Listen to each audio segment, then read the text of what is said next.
to Menopause Morph, your time to change. We're here to help you thrive through your menopause, bringing you experts in many fields to help you from perimenopause to menopause and beyond to become the strong, vibrant woman nature intended you to be.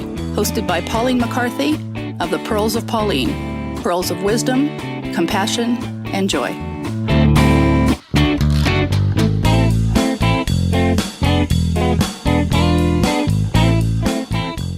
Hello, welcome to Menopause Morph. We are going to be interviewing a lovely lady from Norway. Her name is Elin Hemnes, and she is a holistic wellness coach from Oslo in Norway who helps women get naturally healthier and more energetic using essential oils. Elin has for several years been helping women kick bad health habits and introducing natural solutions like essential oils and live foods to live more vibrantly and happy. Elin is a health and wellness coach and has been teaching people all these amazing things about raw foods and essential oils, living foods, and does therapeutical treatment with essential oils called Aroma Touch. Ooh, that sounds really nice. She has been travelling all over Scandinavia, teaching and educating people about the power of essential oil, and now also teaches others how to share these valuable drops of oils with others to achieve more freedom and making an impact in the world. So welcome, Elin. Welcome to Menopause Morph. Thank you. I'm happy to be here. Great. We've been doing a little tour around the world with these podcasts, interviewing many people in many countries. So you're our first one from Norway. Yay! So I'm sure our menopausal ladies would like to go there and visit you and cool down a little bit. Yeah, it's a good place to do that. Yeah. It's like Iceland, but with trees. Exactly. Okay, so today you're going to talk mostly about essential oils. So, yes. So what exactly are essential oils, and what's the history behind them? So essential oils are powerful aromatic compounds found in different plants. So you can say it's like the immune system or defense mechanism of the plant. So if you have a peppermint leaf and you rub it between your fingers, you will get this kind of oily residue and it smells peppermint. That's the oil coming out of the leaf. And the oil is inside the leaf in small little oil sacs. So when you rub it, you break the sac so the oil comes out. And it's pure extracts from plants. It's very concentrated, so it can be 50 to 70 times more powerful or potent than the herb itself. So if you make tea, let's say peppermint tea, you have 1 drop of essential oil of peppermint. It equals 28 cups of peppermint tea. Wow. So it's quite a powerful thing. And used in thousands of years, actually. Plant as medicine is something, that's the medicine they knew in thousands of years ago. And for example, the Jesus baby were brought frankincense, myrrh, and gold. And we use frankincense and myrrh as essential oils now. And also, essential oils has been used during the war to treat wounded soldiers 50 years ago, or like in different times. It's something that is ancient knowledge, but now it's getting its deserved attention again in this modern day. So it's really cool. It's being done a lot of research on it, and people are acknowledging how powerful it is and that it actually works. So it's a bit like fashion. If you wait a long enough time, it will come back into fashion. Yeah, exactly. So the knowledge of essential oils is coming back into fashion. And you were talking about Jesus received gold, frankincense, and myrrh. So what do frankincense and myrrh do? I mean, what are they used for? So frankincense and myrrh comes from the sap from some trees. And frankincense is really known as the gold of oils. It's really, really powerful for a lot of things. First of all, for the skin. So just rubbing it on your skin or putting it in your cream, it's really amazing to promote a healthy looking skin and reduce aging.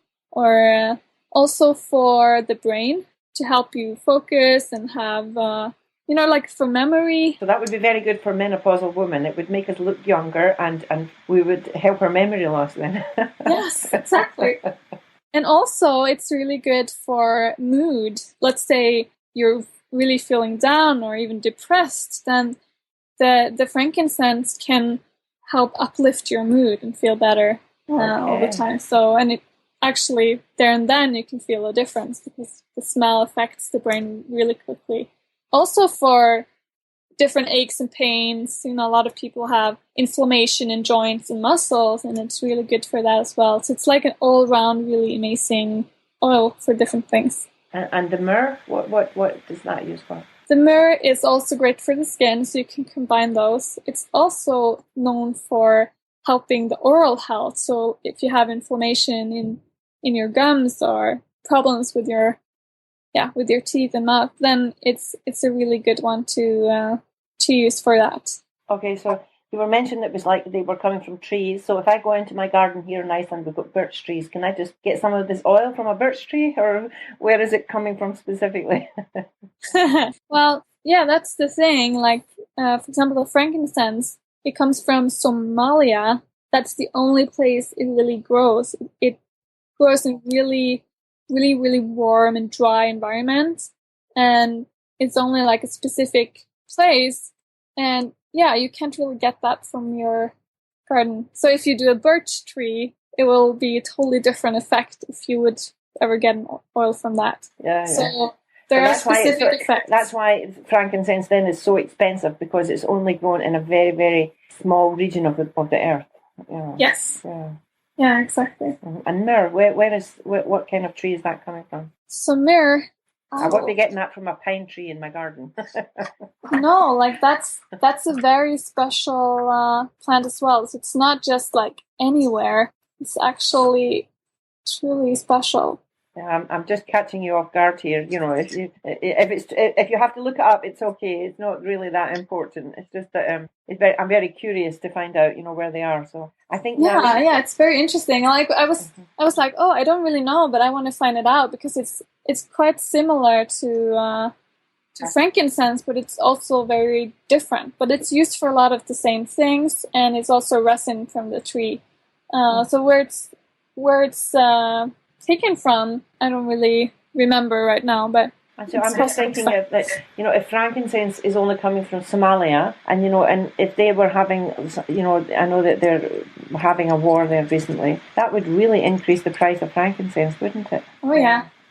Yeah, it's really hard to get into that market. So doTERRA has a really special relationship. Like the growers, you need to go into a relationship with the growers in Somalia to get the frankincense oil. Yeah. So there are different companies doing that, but it's very hard and makes it expensive. But it's also a very precious oil. It's very valuable. So. And I just found out that myrrh is from Ethiopia. Okay, Ethiopia. Yeah. Well, I don't think that I'll be putting that on my list of places to go. I'm not really into hot countries. I tend to, if the temperature gets above 25, I tend to faint.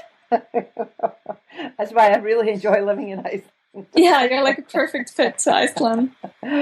So does it matter? Like sometimes when we go into shops and we buy different products, they're all saying, "Oh, I'm like, let's talk baked beans." So there's this brand of baked beans and this brand and this brand. So how do we know? And some have got different qualities. Some are better than some are worse. So how do we know with essential oils? How do we know which one is a good quality one and which is a bad quality, or have they been diluted with things? So what should our listeners look out for? How to find a good essential oil? That's a really, really good question. And I wondered that myself when I started, finding essential oils and looking which ones to use, because it's a lot of bad quality oils out there. So, and that means that if you use these bad quality oils, you can get allergic reactions. You may get, some different effects that you don't really want, and it might not work at all. So you don't really know what you get if you don't do your little research. So what I recommend is, smell some different brands of oils. Try to smell the difference. Look for the purity and like how much smell it actually kind of radiates, because you will feel a difference when it's pure oils. So you can smell it. Like that's the first kind of test you can do to know. Another thing is what it says on the label. So does it say that it's therapeutic? Does it say that it's pure? It can, show that it's better quality, but it doesn't mean that it's pure, even though it says. And other things are, how can it be used? If it says like a little red crossover that it's toxic and can be harmful for some things, then wouldn't want to buy that. There are oils, like I've read oils that said, do not inhale, it can give you lung damage or something. It's like, whoa, that's not very good. And that's probably a synthetic oil. Okay. So, and the word essential oil, I've been thinking about this. What do they mean by essential? Is it essential that you must have it, like a vitamin or something like that? Or so what does it mean by this essential? So it's more like the essence of the plant. So the essence, the essential, yes, that would make sense. Okay. I've been wondering about that for a while. Like, I wonder what it's essential for. Yeah. So it's, of course that makes sense, and it's the essence of the plant, really, isn't it? Yeah. Yeah, it is. It's like, I feel like it's like the soul or the energy of the plant, but it's still physical. It has its molecules and an amazing effect. So it's really interesting, but it's a holistic thing, because oils work not only on a physical level, but emotionally and even spiritually. Yeah. I mean, I suppose it's like, smells are really important. Sometimes you can smell something and it takes you back to a memory that happened 20, 30 years ago. Oh, yeah. Whoa, I remember that. And just this, it's connected to the brains and the memory and stuff, Yeah. So, if we're, and you were saying mood, so I think you were talking earlier on about frankincense can help our mood. So it's like sometimes, when we're going through our menopause, we can get really irritated more than we used to, or we can feel like a lack of self-esteem or something like that. So is there some kind of oil that you would recommend to a specific one that would lift our mood and make us feel happy? And Yeah, there are lots of oils that helps for that. All kind of citrus oils like wild orange or lemon or grapefruit is really uplifting. Oh, wild orange sounds good. I'm a little bit wild myself. Sometimes I need to get the wildness back, Sometimes when you're just, in daily life, looking after the family and running the business, and you're tired, and it's like you forget that, like, woohoo, there could be a lot of wildness out there, Yeah, I like that. Bring the wild back. Yeah, bring the wild back. Yeah. Yeah, and also for self-esteem, self-acceptance, then bergamot is a really good oil. It works on the solar plexus and on those kind of emotions, and it smells really amazing. So okay, and so like you were, how do we use the oil? How do we put them on? I mean, do we put them on our skin? Do we eat them? Do we dilute them with water or oil? Or can you tell us about that? So that depends on which oils it is and the purity of the oil. So the oils that I use, most of them says on the bottle it can be used aromatically, topically, and internally. But if it doesn't say that on your bottle, just use it how it says, because if it's not safe for the other things. So aromatically, that can be just putting a drop in your hand, inhaling it, and just, feeling better. Like with the wild orange, you would feel happier. You're wild. Wild and happy and bliss, yeah. And what about these burners? I have one at Christmas time. I put some Christmas smelling things in it. Would you use that for our health in the burner?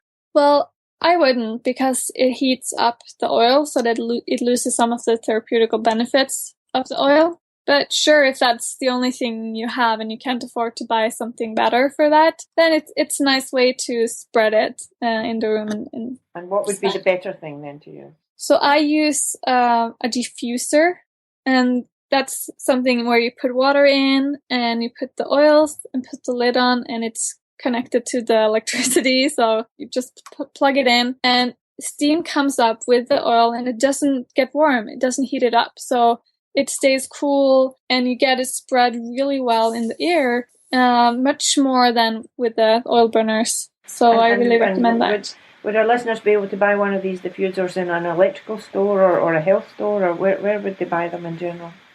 I think some health food shops have them. I used to work in a health food shop as a shop manager, and I brought some in. they were more like with filters instead of the water. I like the water types better, but yeah, there might be able to be something like or that. get it So online on Amazon or something like that. yeah, there are a lot of places you can get them. I get mine from the same place I buy the oil, so you can get everything in the same place. Okay, great. And so specifically, which kind of oils would you recommend for menopausal women? You mentioned before frankincense. Are there any others? Yeah. When it comes to menopause, you have to think of some different things. So it's not only to, use a few drops of oils here and there and then you're good. You have to think holistic. So what do you eat? Do you move your body? Do you get enough rest? Do you manage your stress? Do you reduce your toxic load? So things like that is very important to think about, and then add oils to support different symptoms, but all the function of the hormones, the balance, just stabilizing that. So I would suggest, first of all, thinking of eating right. So what do I suggest eating? It's more like plant-based diet. Think fruits and vegetables, the colors of the rainbow, like making a green smoothie. Have you tried that? Not smoothies, but I've been on this juicing. 3 weeks ago, I started a juicing fast. I did 7 days juicing fast, and I've been green juicing ever since. So Great. I'm on my way. Now I just have one in the morning. Yeah, so maybe I can pop some of your oils into that. Would that help if I put some of that wild orange into it? Because I'm starting now this sugar impact diet from Gigi Virgin. So I'm trying to avoid especially fructose. So when I did my green smoothie yesterday, I didn't have any fruit in it at all, and it was a little bit bitter. So perhaps this orange oil, if I added that in, do you think that would sweeten it up a bit? Yeah, it actually helps feel a little bit sweeter and add a good flavor of the wild orange. And also you can switch between lemon and grapefruit, try different ones, but the wild orange is really good, makes it a little bit sweeter. Oh, I'm looking forward to that. Yeah. So the green smoothies or juices is a good way to get your vegetables and get your nutrients. So that's a good point. Also, there are some things that you should avoid, like sugar, of course, like you're trying to avoid. I would say like fruits, you have to see what kind of, I eat a lot of fruits and it's very beneficial, but if you do have like candida or a lot of inflammation, then it can be good to cut down on the fruit sugar as well. But the refined sugar is the worst. But then also, especially for menopause, it's coffee, alcohol, those things are really bad. And dairy and gluten, that's food that create inflammation in the body. So, and also if you have GMO, like genetically modified. We're lucky here in Iceland, we don't have that. Yeah. Great. That's amazing. So that's some of the things you should avoid. And so there are basically 3 groups of symptoms, let's say, in menopause that women find the most difficulty coping with. One is stress, the other is hot flushes, and the other is memory loss. So what kind of oils would you recommend for that? Let's start with stress and low self-esteem, these kind of emotional things. Yeah, so stress is a very important thing to manage, because the whole system is being torn down by stress. It affects all different systems in the body. It affects the heart, it affects the thyroid, the brain, the memory, and all kinds of functions in the body. So of course, if you're really stressed all the time, you can't work optimally. So I'm going to mention some oils, but first of all, just think what things you can do in your daily life, like walking outside in the nature, doing yoga or meditation, doing some gratitude journaling, or just journaling about positive things. That's going to really help that. When it comes to oils, there are some oils that are really good on to lower the cortisol levels. So there's a blend called Whisper. It's really, really good for that. It has jasmine and rose and patchouli and some other oils that are really amazing for that. And it smells really good. It's like perfume, just in a natural sense. and would you put that one on your skin or drink it, or how would you do that? Yeah, that one should be used on the skin. So on the wrist or behind your ears or neck. And I can't remember, when we put it on our skin, do we put it on neat or do we dilute it with some kind of, because it's very, very strong oil. So do we dilute it with something like coconut oil or almond oil or olive oil, something like that? So this specific blend, Whisper, you can use it undiluted. But if you're sensitive, then you should dilute it with, coconut oil or almond oil or something. But if you make your own kind of blend, then it's good to just dilute it because it's safer. And what do you normally dilute it with? Which oil do you use? I use the fractionated coconut oil, so they take away the solid parts of the coconut oil. So it's more stable, it doesn't go rancid, and it's liquid and absorbs really nice on the skin. So it doesn't leave the fatty residue on your skin. Yeah. Sometimes I have used olive oil, and it can get, a little bit greasy. Of course, oil is greasy, isn't it? You know what I mean? But I think when I've been using coconut oil, it does seem to get absorbed into the skin better, doesn't it? Yeah, and also like this fractionated coconut oil absorbs even better than the regular. The regular coconut oil you could use for cooking or baking and things like that, and also for beautifying the skin, and moisturizing the skin. But for blending out with these oils, you don't want to impact the smell. So you want to have some kind of neutral. I use coconut oil on my skin, and then my kids are always saying, "Mama, what's that coconut smell in that?" It's me. I'm just a coconut. Which is okay if you like the smell of coconut, but if you don't, then it's good to use the fractionated one, isn't it? Yeah. And what about hot flushes? Is there any specific essential oil that would be good for hot flushes? Oh yeah, totally. First of all, like using a blend to balance the hormones would really help. So there's a blend called Clary Calm.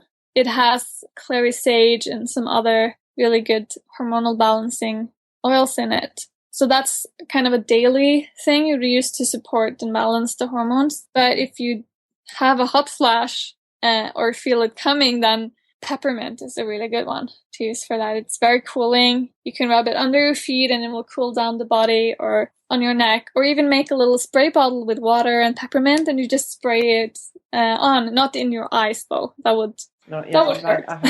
Okay, I never thought about that you could, because it's an oil, I didn't think you could mix it with water.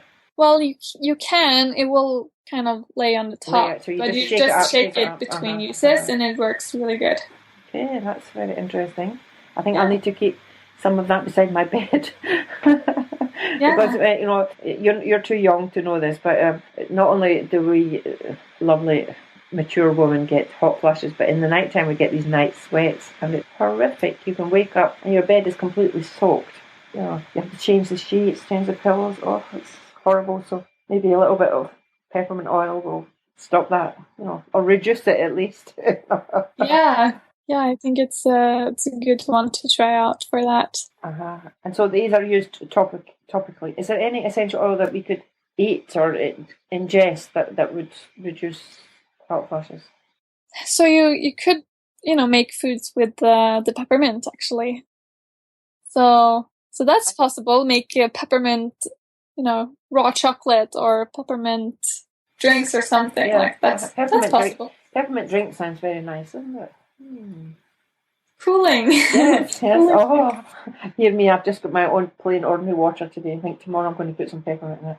And so you were saying in the beginning that the essential oil is coming when you break the peppermint leaf. That's essential oil. So sometimes I'm putting some peppermint leaves into water. Would it be better for me to sort of scrunch them up a little bit first before I put them in the water so that the oil actually gets out? Yeah, it's good to crush it with like if you have the mortar thing to crush it. That brings, the oil sacs will be crushed so it opens up. Yeah, it just I've been using it all this time and not using the benefit of it properly. Yeah, right. Thank you for educating me. Yeah, no problem. I'm sure a lot of ladies listening to this will be saying, "Oh yes, I better crush my peppermint leaves." Better Yes. to crush your peppermint leaves than your enemy. You know? Sometimes when I'm having a really bad menopausal day, you know, like my boss says, "What's wrong?" I say, "Oh, I feel like I just want to strangle somebody because you know I'm hot and my brain is not working. I'm in pain, and now I'll just strangle a peppermint leaf." That's a good thing, yeah. Yes.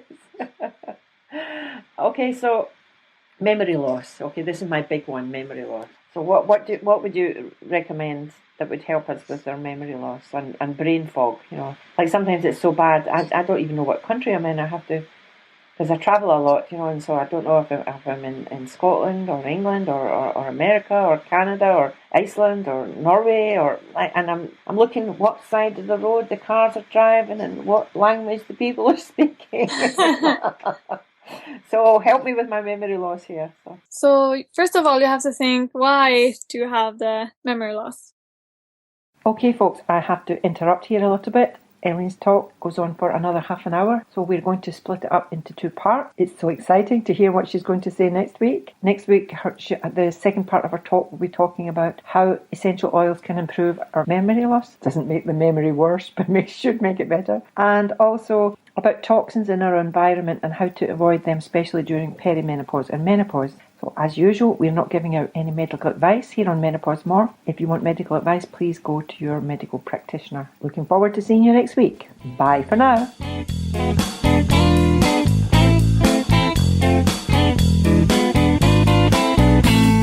Thanks for listening to Menopause Morph, your time to change.